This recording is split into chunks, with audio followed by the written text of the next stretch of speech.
Ready? Mm-hmm. Tonight I will contend that the fair tax system in the United States will provide substantially more economic growth than our current tax system. A fair tax is essentially a 23% tax on all goods and services. In addition to the IRS, all income, property, and business tax in place would be abolished. As for the people that are currently living in poverty, a prebate would be in place that would reimburse impoverished people up to the poverty line. Tonight, I will defend my claim by contending 4 subclaims. The first, the fair tax system will provide more competition amongst businesses, leading to more jobs. Second, it will decrease the tax burden on wage earners and eliminate tax evasion done by the rich through loopholes in our current tax system. Third, it will tax illegal immigrants, producing a substantial amount of revenue. And fourth, it encourages the rich to harbor money in the United States opposed to offshore accounts. Subclaim 1, the fair tax system will provide more competition amongst businesses, leading to more jobs. My first piece of evidence is from Hutchinson News, an article entitled "Speakers Say Fair Tax Idea Getting Favor." Wong, the original proponent of the bill, argues that fair tax will increase competitiveness amongst American goods, increase business investments, and realize an immediate increase in government revenue. The current income tax is essentially a penalty for being successful, but the fair tax will change that by increasing consumer spending and job creation by giving businesses more freedom to take risks. When the rich make money, everybody makes money. The point being, fair tax brings jobs back to America by allowing companies to operate on our soil tax-free rather than paying the current corporate tax of 35%. Under fair tax, various economists have predicted higher economic growth ranging from 7 to 14% over the current system, which means more jobs and higher wages. Such growth will create jobs for American citizens and legal immigrants alike.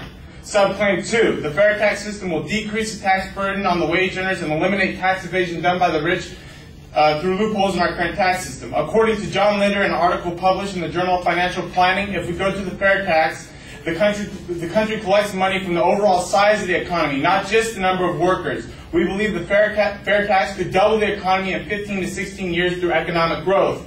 We would go from 158 million taxpayers to 300 million taxpayers, along with 50 million tourists paying into our retirement funds through national sales tax.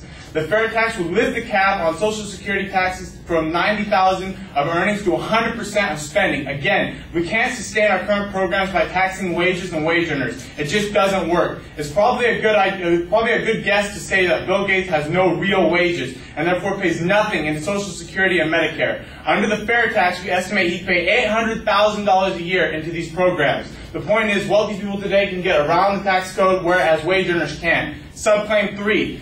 It will tax illegal immigrants, producing a substantial amount of revenue. According to the fairtax.org, in an article entitled "How Does Fair Tax Affect Illegal Immigration?", the fair tax will for the first time tax undocumented workers who now evade U.S. income and payroll taxes. Under the fair tax, all persons living in the United States pay taxes, whether they're here legally or illegally. Under our current tax system, many non-citizens do not pay income and payroll taxes, even though they are here earning wages and are legally obliged to do so. They may also be receiving benefits in the form of health care, education, roads, and much more. Under the fair tax, both lawful and unlawful residents will be paying taxes when they purchase goods or services for consumption here. However, only lawful residents are eligible to receive a fair tax prebate, which effectively eliminates taxes on spending up to the poverty level. Unlawful residents will be paying a rate of 23 cents on every dollar spent, since they are not eligible for the fair tax prebate. The only way to get the prebate and not pay taxes on purchases of essential goods and services is to become a lawful resident. In this way, the fair tax helps promote legal immigration by ensuring that only lawful residents receive a prebate. It also ensures that unlawful residents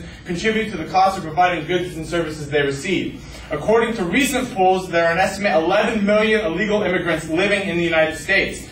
If each one of those was to spend $10,000 a year in living expenses, that would be an estimate $25 billion a year in revenue, which under the current system sadly means we lose an estimate $25 billion a year, which again shows a major flaw in generating revenue under the current tax system. Subclaim 4. Fair tax encourages the rich to harbor money in the United States opposed to offshore accounts. According to Lenny Davis of Purple Nation, an article published in Hill newspaper, the fair tax system would cause repatriation of an estimated $12 trillion to $15 trillion that are hidden in offshore accounts in order to avoid or escape U.S. taxation. And once returned home, would cause interest rates to fall as an increased capital becomes more available for investment.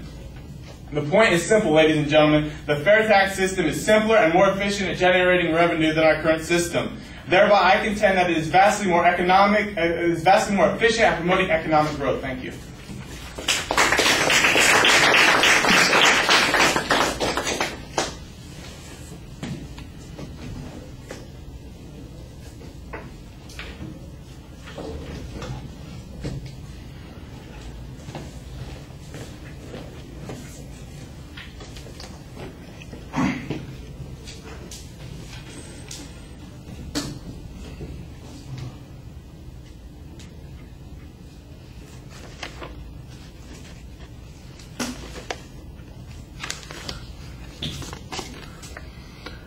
All right, the claim is clearly stated. You do a very clear job setting up the supporting points, so it's not going to be hard to follow. Your internal signposting is also clear. Problem is, it's very mechanical. I know you sound, it's clear you debated at one point or other. You sound like a second affirmative rebuttal giving the summary at the end of the debate. I think that you need to work a little bit on making the transitions function and have it work a little bit more as a speech, as opposed to, like I said, a constructive or rebuttal argument. Like I said, there's no problem with the structural issues. You did a good job citing the sources, although I do think on some of the supporting points that the information seems a little conclusionary, and I was really surprised because there's a lot of argument that seems to be based on statistical analysis here, and that seemed to be the one piece of information that was the least used in support of your position was statistics. We had some factual data and some estimates, but the notion that there's going to be a change, for instance, in interest rates, or that there's going to be greater capital available, I think we're missing some data there. Like I said, it's very conclusionary at that point. And the presentation issues, you're rushing too much. I know you're worried about pacing, but you still have a minute of the presentation left.